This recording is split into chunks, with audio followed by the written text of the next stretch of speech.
Selamat malam Jebret Tim. Pasti banyak Jebret Tim yang lagi kumpul keluarga karena masih dalam suasana liburan panjang Nataru alias Natal dan Tahun Baru. Dan ada lagi yang juga liburan, ada juga tetap nonton MU, berharap terhibur, tapi nyatanya harapan itu selalu tumbuh di saat fansnya sempat patah semangat. Selalu datang lagi tanda-tanda kebangkitan, tapi biasanya kena PHP lagi. Semoga kali ini nggak kena PHP lagi ya. Konsistensi sangat dibutuhkan untuk MU dan juga untuk para fansnya pastinya. Kita bakal bahas bersama Coach Yasin, Mas Haryo dan juga Rizal. Sebelumnya selamat Natal buat Coach Yasin dan juga Mas Haryo yang merayakan samanya istrinya ya. Rizal juga enggak ya? Ikut-ikutan. Kan lu nonton teater sama pacar lu ya. Mau dibahas lagi, Mas. Gila Coach. DPI syutingnya di Hari percepat Jumat. setengah jam. Cuman karena dia mau pergi ke teater sama Itu karena bininya, informasinya sama pacarnya. kepotong sama Abrar itu nggak disampaikan ke talent-talent. Keren Jadi sih. kepotong. Lu masih rookie songongnya minta ampun. Salah itu. Sayang gue nggak ada. Kalau ada gue nggak ada cerita lu.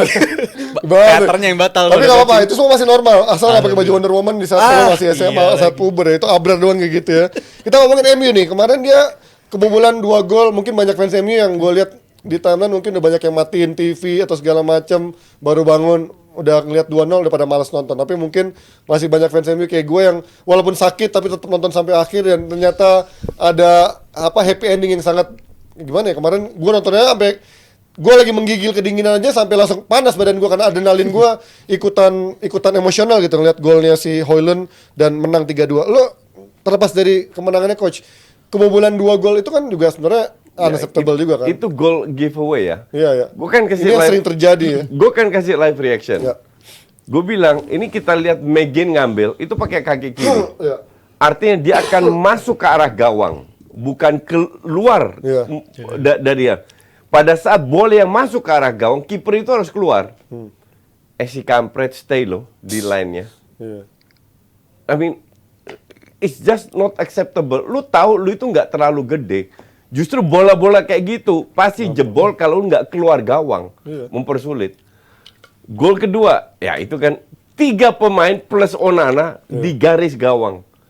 Lu mau ngapain di garis gawang? Sementara satu dibiarin kan di belakangnya Varane. Iya. Jadi itu 2 gol giveaway. Tapi kalau gue bilang babak pertama jelek, enggak. Berapa pula yang dapatkan Aston Villa babak pertama? Nggak ada. 0. Dikasih 2 gol giveaway. Orang bilang Unai Emery bla bla, gue nggak impress sama sekali dengan Aston Villa. Mereka unggul 1-0, bertahan, dan MU sangat layak menang. Itu kalau gol yang sedikit tipis offside. Oh iya, yang Garnacho. Yang pertama, gol pertamanya Ya, Garnacho. gol pertama. Sekarang kita lihat, kenapa MU mendadak bisa bagus? Karena mereka tidak terlalu sering direct. Sekali-sekali ya kayak Bruno kan. Tapi berapa kali proses? Justru yang lewat proses menyerang dari bawah ini, itu yang jauh lebih berbahaya. Jadi counter, tapi lewat passing. Kayak gol yang dianulir sama gol yang Garnacho yang pertama lah. Iya. Ya tapi kan 3 sentuhan juga, berarti kan ini kan benar kayak Ya, counter juga. Iya, Counter. counter, tapi nggak direct. Karena bola long ball itu kan 50-50.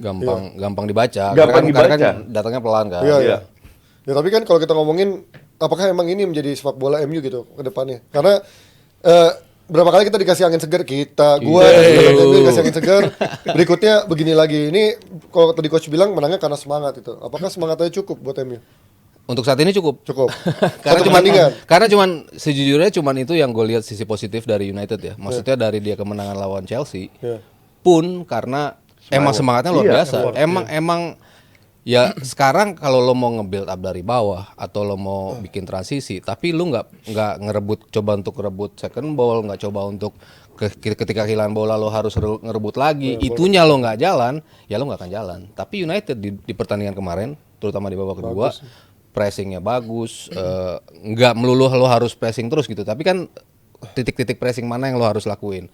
Ketika pemainnya udah ke sudut baru tuh nambah 2 yang membuat kemungkinan transisi itu ada, dan transisi mereka memang yang di 2 pertandingan, satu lawan Chelsea dan kemarin lawan Aston Villa ya bagus banget emang. Yang gue nilai United kalau dia bisa mempertahankan semangatnya paling nggak itu ya. Kalau dari sisi mainnya ya gue belum melihat maksudnya pola seperti apa sih yang mau lo mainin gitu. Cuman ketika lo melakukan itu, lo counter pressnya bagus, lo pressingnya bagus, lo transisi lo tadi nggak langsung direct ke depan, tapi operan-operan dulu baru ke depan. Variasi ya. Build up-nya walaupun base-nya dari transisi juga gitu kan, di sepertiga kepotong kan Aston Villa. Potong, langsung counter. Counternya cuman rapi gitu, kemana ya nggak masalah, asal lo bisa konsisten dengan gaya itu. Gue sih lebih ngeliat United ini cocoknya emang mainnya seharusnya begini, tapi belakangan kan sempat mau dilakuin tapi kayak nggak ada tujuan gitu. Mereka dapat bola direct ya kayak nggak ada tujuan ya. Apalagi belakangan Rashford sama Garnacho, ya gue bilang Garnacho setelah gol salto itu emang performanya biasa-biasa aja setelah gol salto di lawan Everton, tapi setelah itu mainnya kayak nggak bisa ngelanjutin gol spektakulernya itu performa di Everton. Tapi kalau ngeliat pertandingan tadi malam, gue sih agak kecewa juga ya sama Onana, masih sangat kecewa walaupun MU menang, tapi ini kan bukan kali pertama dia nggak datang di free kick begini. Lawan Harusnya Galatasaray. diganti itu, udah cukup lah. Ini udah Enough. udah 4 bulan 5 bulan dia ada di United. Gue nggak ngeliat dia sebagai kiper kualitas kiper utama gitu. 4 gol. Iya, dan itu datangnya mengkhawatirkan semua. Tapi ya, positifnya dari United itu ada tujuannya, nyerang lebih ada tujuan. Dan gue seneng Maino itu, gue bener-bener ngeliat dia emang salah satu penyelamat Tenak di belakangan ini. Tapi gue ngeliat dia akan main lebih bagus apabila dia punya tandem kayak tadi malam gitu. Ada si Eriksen yang ngedampingin dia. Belakangan dia main juga bagus, tapi kalau dia main sendiri, kalau dia hilang bola terlalu gampang ke-expose di belakang United, dia nggak bisa nge-cover itu. Tapi kalau tadi malam ada Eriksen, opsi-opsi passingnya Eriksen juga bagus tadi Itu malam. salah satu bedanya kemarin sama yang main Eriksen bukan McTominay. Iya, lebih Mereka enak, lebih berkuasa di lini tengah. Bukan McTominay, bukan Amrabat juga. Iya. Kalau untuk lo defense, oke lo butuh Amrabat gitu. Cuman kalau untuk yang visi ke depannya, untuk ngebuka ruangannya, ya Eriksen memang salah satu pemain yang, ya gue bilang visinya salah satu yang paling bagus di United gitu kan, untuk bisa ke depannya. Cuman apa dia mampu di setiap pertandingan tampil kayak gitu terus? Nah itu kan masih menjadi pertanyaan. Dan juga dari datanya musim ini pun Eriksen biasanya bagus cuma di satu babak doang. Di babak kedua biasanya turun, atau sebaliknya kalau dimainin di babak kedua baru bagus. Tapi ya emang cocok banget dia untuk dimainin lawan Aston Villa.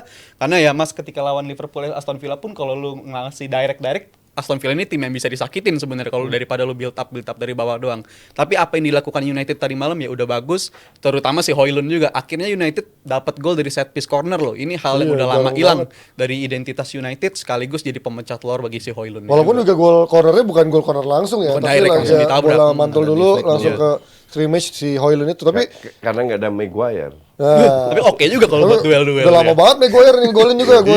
Kayaknya 2 tahun lalu kali dia ngegolin dari corner. Tapi kalau kita ngomongin Eriksen tadi ya kan, Scholes juga baru belakangan bilang kan, dia terakhir kali ngelihat permainan MU ngejelas itu ketika ada Eriksen sama Bruno bermain di tengah. Dan kemarin apakah memang sekerasa itu ketika ada Eriksen? Karena kan Eriksen, kalau ada Eriksen pun tugas bertahannya juga tetap lebih berat. Dan kan kemarin beberapa kali kita lihat ketika transisi bertahannya, Maino sendirian juga jadi DMF kan. Iya, maksudnya Eriksen bisa ngebantu Serangan. pertahanan juga. Oh, bisa. Bisa ngebantu, tapi kan turunnya nggak terlalu dalam. Nggak terlalu dalam dia. Ya Maino tetap menjadi pemain yang paling dalam. Cuman kan enaknya sama si Ten Hag itu kan bisa ngerotate ketika lawan lo siapa. Ketika lawan Liverpool ya lo butuh Amrabat sama Maino. Ketika lawan lo sekelas Arsenal gitu, lo pasti nggak mungkin juga kayaknya mau mainin Eriksen sama itu. Transisinya lebih bahaya kan ketika Arsenal nyerang gitu. Sementara si Aston Villa nggak sebahaya itu transisinya. Makanya opsi yang diambil Ten Hag, risiko yang diambil dengan mainin Eriksen ya kebukti ketika mereka harus, walaupun baru munculnya di babak kedua ya, baru mereka bisa maksimalin peluang-peluang mereka tuh di babak kedua. Tapi paling nggak ya gue seneng sih ngeliat United akhirnya punya apa yang bisa mereka banggain dari sisi semangat, dari sisi counter, dan juga ya itu bola-bola ke depannya yang cepet. Termasuk Gue lihat ini akan jadi identitas MU ke depannya. Mereka harus belajar ya dari Chelsea. Chelsea jeblok. Nah sekarang yang mereka butuhkan kan sebenarnya cuma satu. They all can play. Kenapa gue dari awal bilang walaupun terpojok gue takut MU. Kemarin tanya apakah lu masih yakin, Panji berkali-kali tanya apakah lu masih MU 4 besar, 5 besar, kan 5 tim yang masuk. Iya. Gue bilang iya, sampai sekarang iya. ya tapi itu belum pasti ya. Belum tentu. 5 tim itu tergantung Dinamis. koefisien terakhir ya. Yes. Oke, let's say Kalau 4 empat besar. ya? Gue tetap Masih yakin, yakin ya? karena mereka punya segala. Yang mereka kurangkan fighting spirit. Semangat untuk fight. Dan kemarin mereka membuktikan. Lu lawan Aston Villa, ketinggalan 2 gol cupu itu, main di kandang itu nggak gampang loh. Nggak gampang untuk bisa comeback. Nah sekarang kan, semoga pemain ini belajar dari kasus Chelsea bahwa next match-nya lawan Forest, lu harus bisa menang. Dan mereka punya segalanya untuk bisa menang. Nah ini yang menarik sebenarnya, Forest juga apakah 2 kali pertandingan juga ngeri juga loh. Iya, Ya tapi kan, ya setelah- memang. setelah ganti pelatih malah. malah ada Malah angin iya, segar ya, malah menang dua. moral swing. Tapi ini diperhatiin, gue agak agak khawatir coach sama United. Apakah ini bisa berlanjut kayak begini? Karena kalau ngomongin soal ketinggalan 2 gol bisa membalikkan keadaan di awal musim juga bisa dilakuin ketika lawan Nottingham Forest juga. Kalau 2-0 di babak halftime, abis itu di babak kedua kelihatannya fighting spiritnya muncul dan bisa comeback. Lawan Bournemouth juga ya. Lawan Bournemouth dibantai mas. Kalau Bantai. Bantai 3-0 dong. 3-0. Oh, kok yang dia golin 2 pertemuan Oh, ini? Brentford. ya? Lawan Brentford. Itu kan, yang iya, menit terakhir maksudnya kan. itu kan berarti tanda-tanda ini sebenarnya udah pernah kita lihat juga pola-pola kayak begini sebelumnya. Pemain nunjukin effort. Justru kayak mereka pengen harus itu. belajar dari kesalahan. Bisa Lu nggak nggak boleh terlalu mempertahankan ini? matematika bahwa dulu pernah terjadi bukan akan terjadi Tapi lagi. itu kan bukan semua dulu, Coach. bisa, bro. Masih 1 Sama bulan kayak lalu. lu bilang Arsenal terakhir menang 2012. Buktinya nggak kalah kan? Kan Arsenal gua bilang aman. Arsenal goblok kalau Arsenal kalah, dan terbukti kan omongan gue. Jadi data-data lu itu jangan lu bawa terus gitu loh. Tapi poin gue gini, maksud Anything gue, can happen. anything can happen. Bisa aja cuman ini ya, jadi Kan pemain bisa belajar dari kesalahan yang mereka lakukan. Gua harap seperti itu. Si Rashford bisa lah seharusnya ngelakuin hal yang tadi malam Iya. dia lakuin, karena Rashford ini sorry itu gue ngelihat dia nggak akan berjalan bagus apabila dia mainin di kanan terus. Belakangan kan dia sering dicoba di kanan, tapi kan kekuatan terbaik dia itu cutting inside shoot, transisi, cutting inside shoot. Itu kekuatan terbaik Rashford yang justru musim ini jarang kita lihat. Tapi gua harap setelah tadi malam dia bisa ngelanjutin performa itu seharusnya dengan standar yang kita lihat Rashford musim lalu, ya emang standar Justru bagus. cutting inside shoot itu nggak masuk-masuk setahun terakhir, bukan musim ini aja. Masuk sekalinya cuma lawan Arsenal doang di Ya, Emirates. tapi kemarin di justru musim juga lalu- bagusnya pas pindah ke kiri lagi kan. Di kanan Iya. kemarin pindah juga di akhirnya sama kiri Garnacho dia tukeran. lebih enak tuh mainnya tadi malam di kiri, ngasih respon yang bagus, dan juga keputusan dia nggak cuma dribbling abis itu shoot, tapi dia ngasih beberapa keputusan yang benar. Gue lihat passingnya on point, timing passingnya bagus. Gue harap sih emang di MU bisa ngelanjutin performa ini, tapi ya let's say kita lihat sih aja apakah United bisa ngelanjutin, karena gue masih nggak yakin sama kualitas Harusnya pemain. mereka bisa, dan mereka harus belajar dari kesalahan. Iya, harusnya sih emang gitu ya. Cuman kan gue ngelihat ini kan nggak konsistensinya itu kan. Maksudnya semangat lo ini udah jelas identitas lo ketika lo lawan Chelsea. Muncul. Ini loh yang harusnya diperhatiin United. Tapi the next game mereka nggak bisa ngelakuin itu. The next game Apalagi lawan lagi. Bournemouth sih ya kalau lawan. Iya kan, maksudnya kan masih fluktuatif gitu loh. Kalau dia bisa paling nggak 2 game berturut-turut aja bisa nunjukin Nggak, kayak gitu. 4 game lah Oke. harus. Bisa lah. Kalau 2 game mah tergantung lawannya siapa juga Iya. kan. 2 game berturut-turut ya, misalnya lo kebobolan 2 golnya tapi bukan lawan Aston Villa misalnya. Ya lawan Arsenal kayak lawan Liverpool. lah. lawan- Enggak, kalau Arsenal nggak mungkin. Mati lah. Iya. Nggak mungkin kalau Makanya kan Arsenal. berat tergantung lawan lo juga gitu loh, untuk lo bisa ngebalikin kondisi seperti itu. Cuman ya lo bisa nunjukin ini deh ya, kasih 4 pertandingan berturut-turut. Gue gua bilang dua sih- aja gue masih ragu gitu. Gue apalagi bilang empat. enggak. Gue bilang MU akan konsisten mulai sekarang. Gue bilang Harus ya, konsisten. harus ya. Kalau dia bisa pinter di Januari, apa yang bakal dia lakuin di Januari, gue rasa akan menentukan dia finish di mana akhir musim juga. Tapi apakah mereka punya kemampuan finansial Nggak untuk membeli ngelakuin kan dibilang. perbuatan di Januari, itu yang gue ragu. Jadi gue masih nggak yakin United bisa ngubah keadaan di musim ini untuk bersaing di top 4. Gue masih kurang yakin. Nah, tapi kalau ngomongin Højlund nih, akhirnya dia pecah telur nyetak gol di Premier League nih. Ini selama ini dia nggak bisa nyetak gol. Apakah memang pendapat banyak orang nggak ada supply? Berarti dia memang striker klasik dong, bukan striker yang bisa menciptakan peluang sendiri atau gol sendiri. Dia striker yang bisa ngebuka ruang. Maksudnya yang bisa positioning dia bagus, keterlibatan dia dengan gamenya bagus.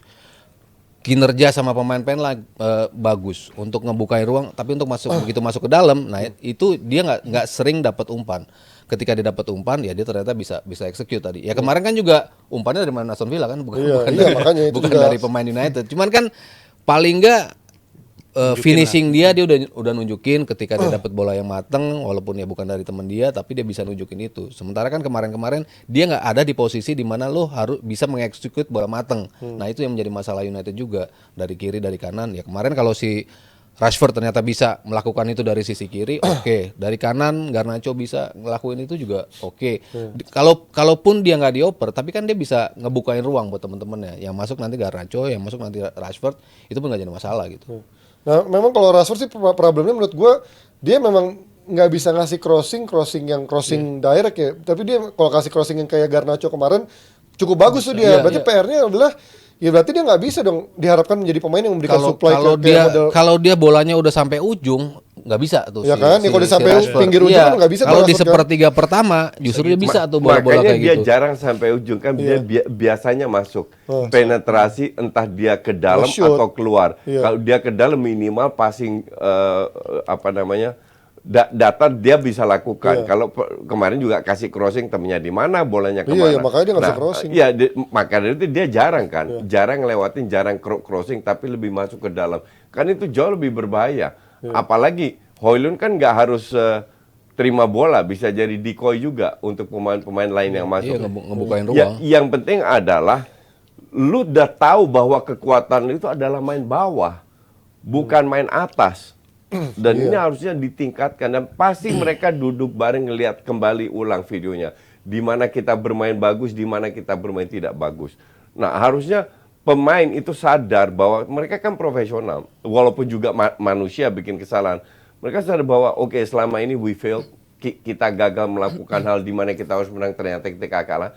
Tapi Sikon kan nggak urgent banget. Mereka itu di atas Brighton, Newcastle, Chelsea loh. Dengan bermain kayak begini, kasarnya begitulah. Kan semua orang Ten Hag out, Ten Hag out. Nah, si Eddie Howe nggak ada tuh cerita Eddie Howe out tuh. Beda standar ya mungkin. Padahal kalah lawan Luton, kalah lawan kemarin kalah lagi Forest. Iya, lagi- Champions League kagak lolos. Rank 4 malah. Lagi veteran lah kalau Newcastle gitu. Enggak veteran, emang kembali ke habitatnya itu. Gue rasa ya agak fair juga ya kalau dibilang nggak fair kalau United harus ten hak out karena emang pemainnya can't catch a break. Kalau gue lihat pemainnya bisa jadi kayak contohnya si Maino sama di partnernya tengah, abis itu ada yang cedera salah satu. Ini kan terjadi juga ketika Terlalu banyak cedera, betul. Evan sama Varane datang ke Anfield, mainnya bagus banget. Gue ngeliat Evan sama Varane itu berdua, tapi next matchnya salah satu hilang. Itu yang ngeganggu banget di ritme United. Iya. Dan gue sepakat sama Mas Aryo sama Koci kalau ngebilang Højlund ini bagus untuk ngebuka ruang, karena emang ini yang kita lihat di Atalanta sebelumnya. Di Atalanta justru kan bukan dia yang tugas utama golin, kadang bukan dia, tapi malah kelihatan si Ademir Lukmannya yang lebih kelihatan. Seharusnya itu yang bisa dilakuin. Seharusnya dia bisa nge-benefit di dirinya si Rashford juga dengan buka ruangnya si Højlund, tapi itu yang nggak kita lihat. Tapi gue harap emang dilanjutinnya format tadi malam ketika Bruno itu banyak kan di number 10 aja. Jangan ngorbanin si McTominay dimainin di tengah, karena berakibat ke Bruno itu jadi nggak Gak ada kelihatan guna juga. mainin McTominay. Dia itu main karena terlalu banyak cedera dan dia bisa cetak gol. Iya, Iya, momen-momen kepepet 15 menit terakhir Iya, gitu. nah oke. itu bisa super sub, betul. Tapi gue suka Garnacho loh, menurut gue walaupun kemarin beberapa pertandingan terakhir dia dibilang kata Jelek Rizal loh dia mainnya. biasa aja, tapi menurut gue ya semua pemain jelek Ya. di MU kan. Tapi Garnacho ini main kan di wing itu cuma 3 pilihan untuk 2 tempat. Which is biasanya orang punya 5 pilihan, 6 pilihan untuk 2 tempat. Iya. Ini 3. Anthony, Rashford sama Garnacho. Pelistri. Iya, Pelistri. diperhitungkan. Sama mudanya Ya, maksudnya. I mean untuk jadi starter, Oh, iya, iya. kan nggak pernah. Iya. Nah, Anthony kan berapa kali jadi starter flop. Iya. Rashford berapa kali jadi starter flop. Garnacho flop juga. Tapi dia masih cetak gol. Iya, itu dia. Sama, Iya kan? sama etos kerjanya Sama etos makin kerjanya kelihatan sekarang. yang dibutuhkan Iya kan? juga untuk ngepres dan lain-lain. Iya, iya. Nah, maka dari itu dia diberi kesempatan dan beruntung kalau dia, tapi jangan kaget kalau 2, 3, 4 pertandingan dia flop lagi. Ya, tapi kan dia masih 19 tahun harus diingat kan Iya, pertama. betul. Kemudian di saat semua pemain banyak yang gagal di MU di saat 10 Iya. tahun terakhir, Iya. dia Betul. bisa sekarang Dia- bisa survive ini menurut iya. gue udah oke loh dengan pressure seperti ini. Jadi Betul, ya blessing in disguise lah buat dia. satu pemain yang menurut gue bisa to berkembang watch. di saat lagi toksik-toksiknya MU. Kita akan lanjut lagi. Mungkin pemain MU lihat poster Mardel yang datang jauh-jauh dari Jakarta ke Old Trafford udah dua kali masa iya kalah lagi. Kemarin lawan City kalah, sekarang lawan Villa menang, alhamdulillah. Jadi kalian fans MU masih punya harapan sama tim ini atau sudahlah ini cuma kebahagiaan yang semu saja. Kita bakal balik lagi bahas soal pemilik baru MU setelah yang ini.